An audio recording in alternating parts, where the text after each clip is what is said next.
In this video, we'll talk about what stops you from waking up early. There are so many things that keep you from waking up on time. One of the main things that stops you would be yourself. All the things you do to avoid sleeping at the hour or distract your bored mind from dozing off keep you up at night and ruin your sleep. Refusal to wake up because you have nothing to do in the morning, no one to see, or no plans can also keep you lounging in bed for a few more hours. Anything that holds down your lifestyle is naturally no one else's fault but yours. Before you continue watching, take some time to compare your routine in the morning and your routine at night. If you concentrate hard enough, you'll realize that the morning routine is more automatic and basic than your nightly routines. All the fun, exciting things happen either in the afternoon or closer to the evening rather than first thing in the morning. So, here's a question to consider. What would your day look like if your morning was more exciting? Unshakable habits. Some habits can be so irritating, they simply refuse to leave you alone. The only issue with these habits may be that they interrupt your sleep and mornings. Now, most habits, especially when you reach an independent age ranging over 20 years, have firmly become fixated into your personality. Anything you develop after this age will also be hard to shake off.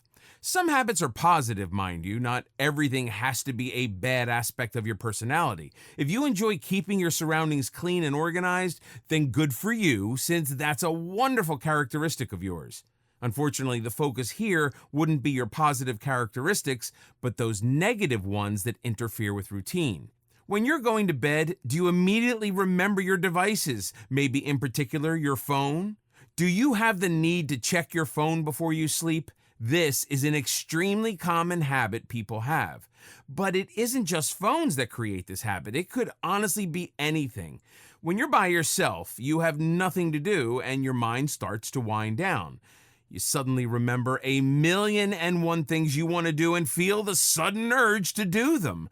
This habit of yours and most people around you is the most common interference that prevents you from getting the right amount of sleep. Just as it's important to have a routine in the morning, you should also have a balanced routine at night.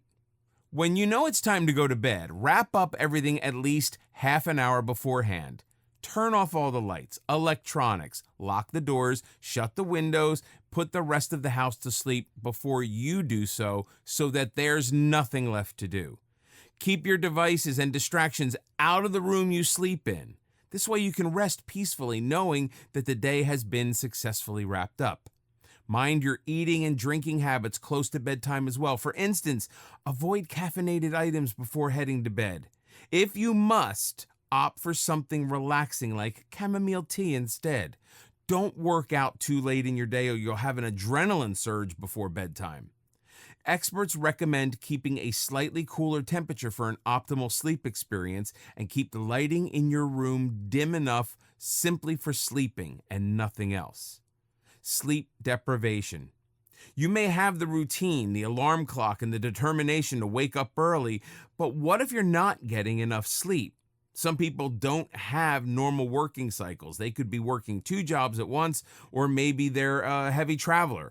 For all of these people, their routine looks a little different, and that means their sleep patterns are different as well. They may not be the healthiest lifestyles, but there's always a way to make things better. Sleep deprivation is an issue that develops over time. The first few days that you miss out on sleep may not even faze you, but it's after a week or so when you feel the pressure of sleep deprivation. Abnormal routines usually host long hours of staying up and shorter hours of sleep and rest. You're used to sleeping at night and waking up in the morning, but if you resort to night shifts or traveling for a profession, night may not be the right time for you to sleep. So routines have to be altered, keeping in mind that you need at least 8 hours of consecutive sleep. This could mean that afternoons become your nights or even your mornings. Unfortunately, for those whose schedules don't work out for nights or mornings, there isn't much you can do for early mornings other than look for other options that allow you to have the night for yourselves. For those that don't have such requirements, nothing is holding you back from conquering the nights besides yourself. 8 to 10 hours is what you need, and if you're not getting this rest consecutively, you're going to suffer. You can't try cutting corners, getting 3 hours in the afternoon and the other 5 during the night. That isn't how a proper sleep pattern works. This brings us to the next topic, which is the opposite of sleep deprivation, and that being getting too much sleep. Lethargic lifestyle.